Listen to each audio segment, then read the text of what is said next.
What's going on, everybody? Fight for Your Right Fishing. I'm your host, John Dietz, coming at you. We are beautiful Girard, Pennsylvania. Got the van loaded down, not really figuratively, loaded down with some steelhead gear. So, here's the deal.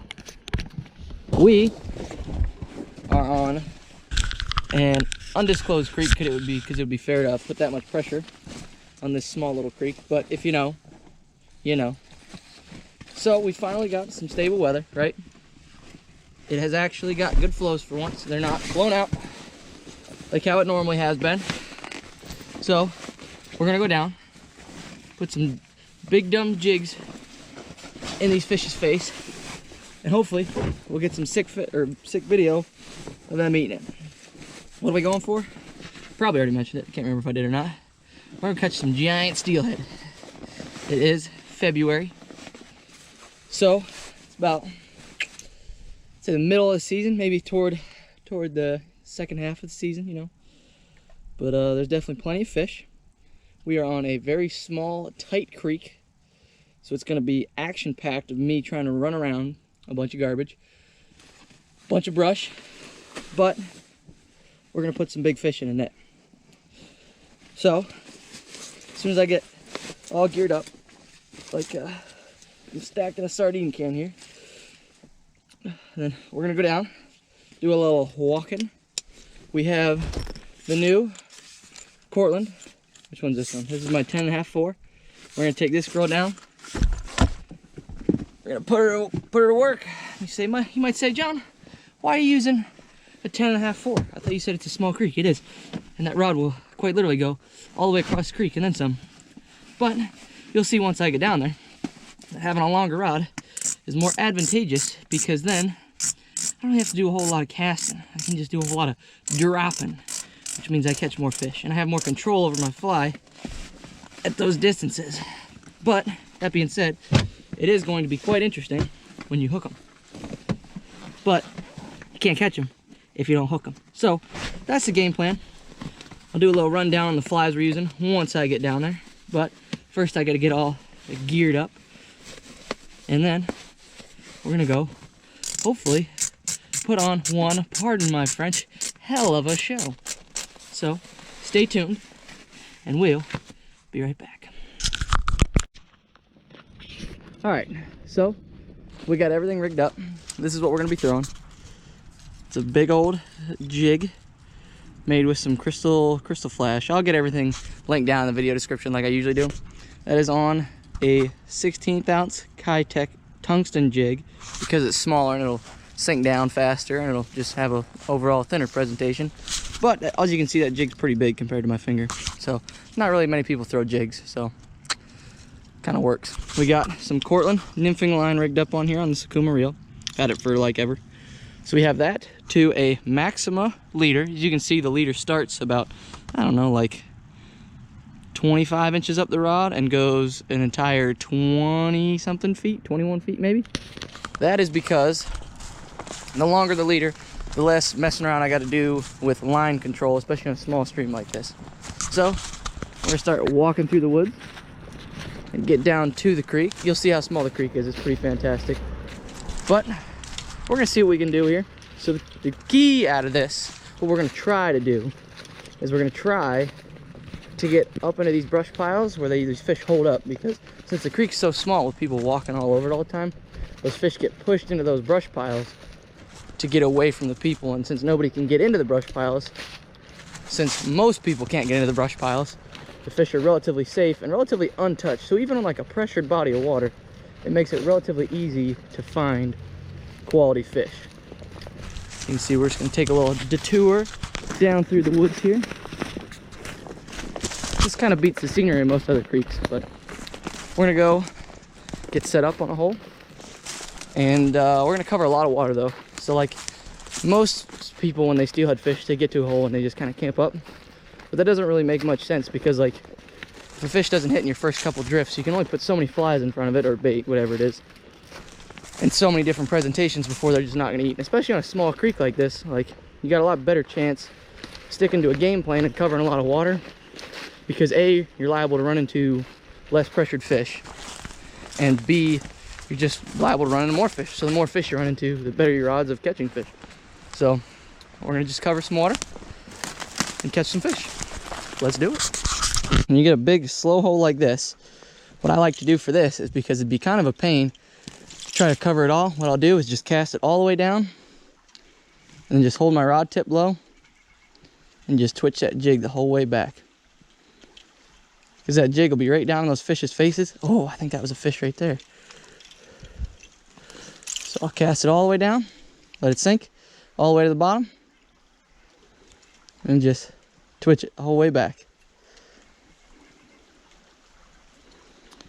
I'm keeping that rod tip low and just bouncing that jig.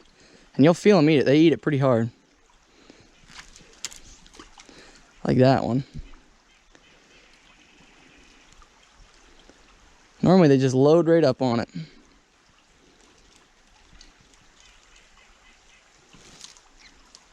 That's a stick.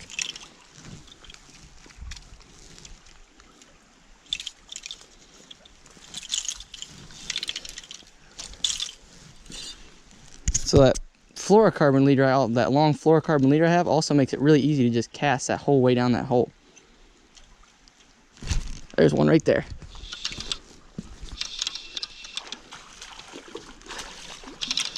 So this is where it gets interesting with this long rod.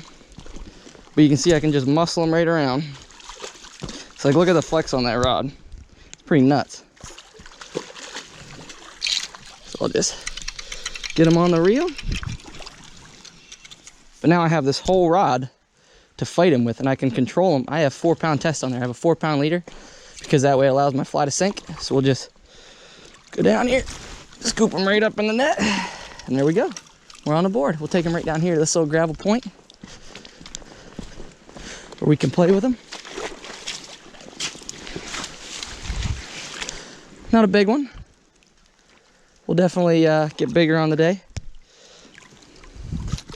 But let's see what we can do here. We'll pop this guy off for a hot second. What up, fam? Hopefully y'all can see us okay. Just a little one. You can see he's got that jig planted right in his snoot. Pop that out. Ooh. You can tell he's been in here for a while, because you can see how beat up his belly is right there from rubbing on those rocks. So what we'll do is we'll see if we can't get solid. Ooh. No. Well, he's going the other way.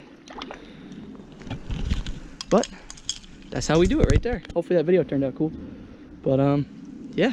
And since I drug him out of that hole pretty quick and I went to the back of the hole, there's a chance we can get another one, because it's a pretty good sized hole. Like, there definitely could be more fish in there. So we're gonna go back up, do the same thing. And all I'm doing is just keeping that rod tip real low and just pumping it, because that jig's just down there pulsating. It looks like a minnow sitting there fighting the current, and they come right up behind it and they grab it.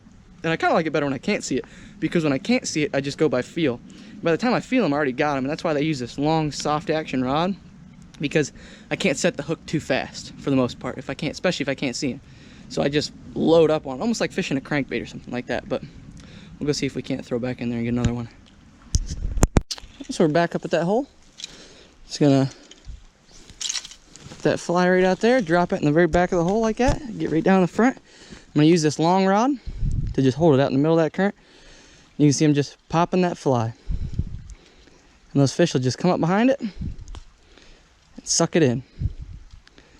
I'm just holding that current, and the beauty of it is I'm keeping that fly right in those fish's faces.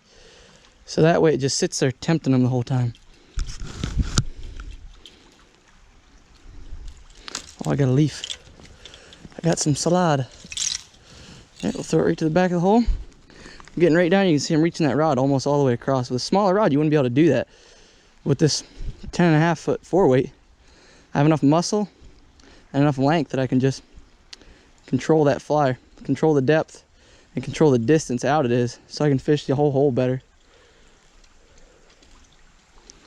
Just popping it through there. You don't want to get hung up on these holes for too long unless you're really seeing a lot of fish. And even then, it's tough to get hung up on them, because there's so many fish in these creeks. you got so much water to cover that you don't want to get hung up on fish that aren't feeding. So you can see that's why I keep my fly choice relatively simple. Not relatively simple, extremely simple. So that way I can cover more water efficiently. I know they'll eat it if I get it in front of them, if there's an active fish. You can pop it in one spot for a little bit if you think there's one in that particular spot. I'll just keep jigging that fly through there. Come up, get it right in the head of that current. There's one right there. Oh my goodness, it came right out from under there. I didn't even realize that was a fish. I felt a pop, but I didn't realize it was him. That's a pretty little one, but all fun either way. I'll take him right to the back of this hole. Do the same thing I did with the other one. See it covering that whole hole though. There he is. Or should I say there she is. We'll do the same thing.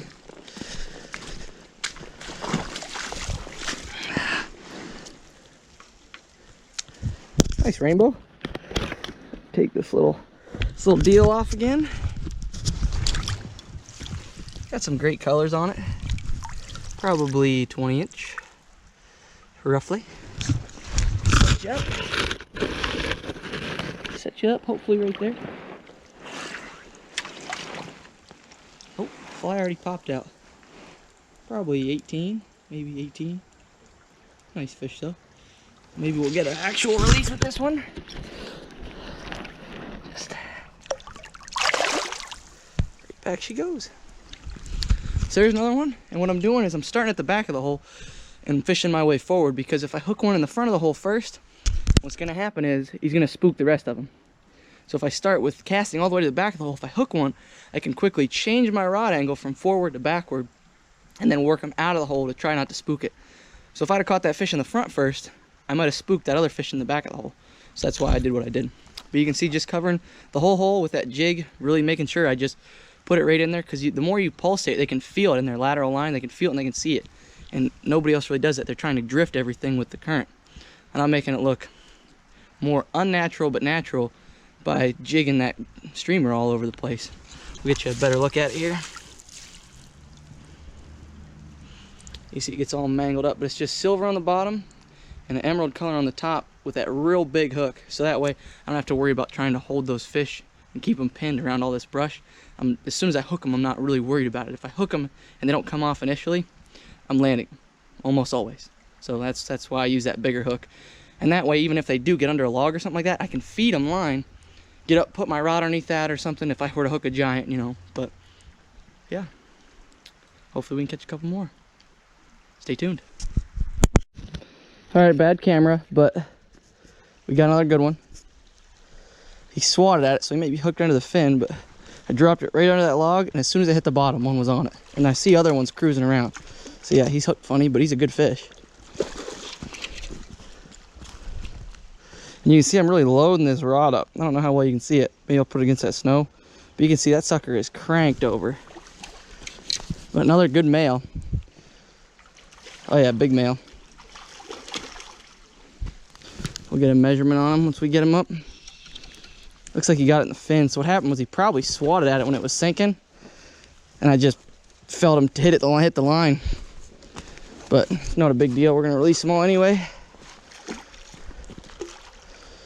Put that back pressure on him. Oh, there we go.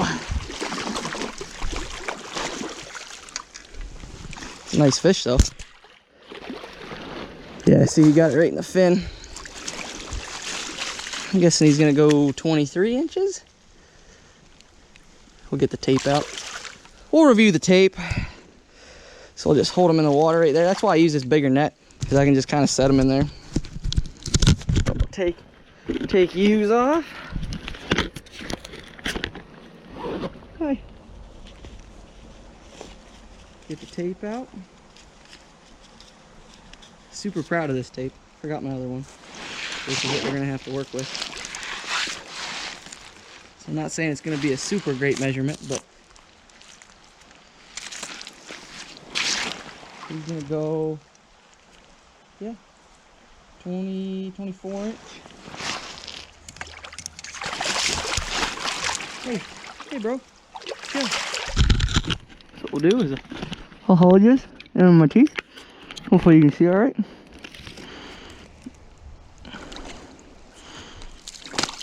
Hey.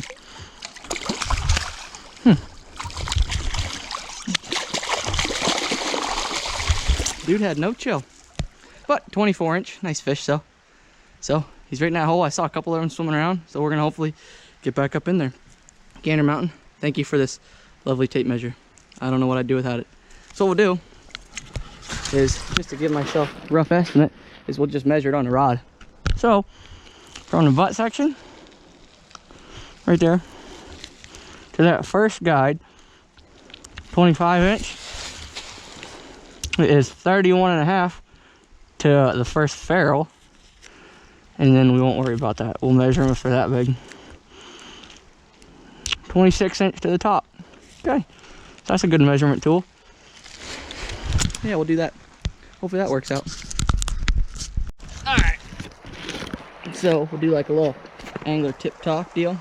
So like I said, I got probably 17 feet of 20 pound to 15 pound Maxima chameleon, to some 15 pound cider material, which is made of red amnesia, to yellow Suffolks. And I'm using those because they're stiffer and allow my flies to roll over easier. And I try to transfer that energy through some 10 pound tippet to, I don't know if you can see this that well, but a tippet ring. And that tippet ring is real fancy because what it allows me to do is it allows me to easily tie on some new tippet material. And I'm using Seagar yellow label, I think it's in Vizex, probably, in Vizex, 4 pound. And that 4 pound allows that fly to sink. I'm using a relatively short piece of it, so I'm probably gonna use maybe 2 feet of it because I'm fishing in relatively shallow water. So just bite that off.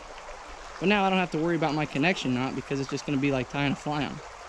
And I'm just doing an improved clinch knot with that through that tippet ring.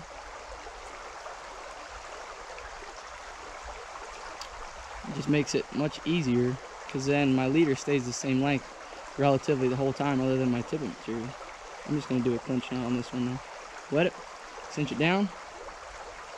And I don't really have a whole lot of tippet material there, because all I need is to cut through the water at an angle like that. And since the holes are at max like 3 feet deep, I'm going to be right in those fish's faces. So we got that. After we broke that fly off, and we'll get another one of these guys out. We're going to switch it up. We're going to use a bigger jig head. I don't like that one anymore.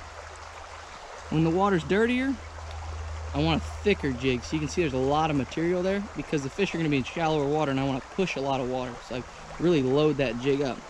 When the water's clear like it is now, I want a thinner jig. Those are really, really heavy though. I have to actually go into the box. Maybe. I got one right here. But I want a thinner material jig.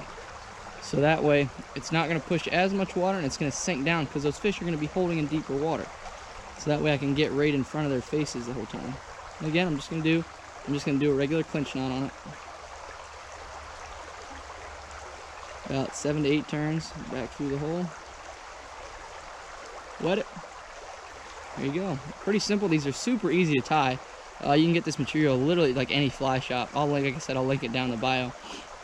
But the biggest part of this is trying to get it in front of the brush because you want to put it in those fish's faces. And sometimes you're limited just by where you're able to fish and whatnot.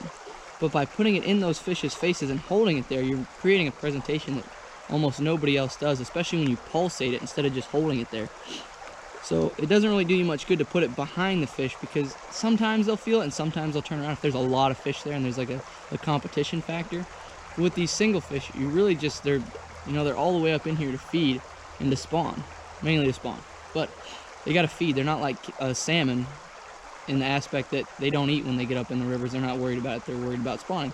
Steelhead make multiple trips, so they have to feed even when they're up here. So if you put a big meal like this in front of them, you're A, going to lure out the bigger fish, and B, you're going to lure out the most aggressive. So most oftentimes I get the biggest males out of the hole because they're the most aggressive ones. It's like rattling in the dominant buck. Like, the dominant buck in the area is going to be the one that who's going to make his stance. So when you put something like this in there, you get the biggest fish because it's his territory and you're pissing him off. So he comes out and A, eats it out of spite, or B, eats it because it's just a big meal and that's one less thing he's got to worry about. So keep that in mind when you're trying to target these small stream steelheads, or even bigger river steelheads, because you're covering a lot of water faster by doing this. You can put it on a spay rod and really work it around, but for this type of small stuff, seems to be my deal. That's my #1 bait of the year right there. I don't think I've caught a fish on an egg, because when I fish streams like this, everybody I see throws eggs. So if everybody is throwing an egg past these fish, granted they're not that smart, but they're gonna figure it out pretty quick that what it looks like and what it's doing isn't what they want. So when you put something like this in front of their face that they don't ever see, they're more apt to go for it. So let's see if we can't go put a few more in the net.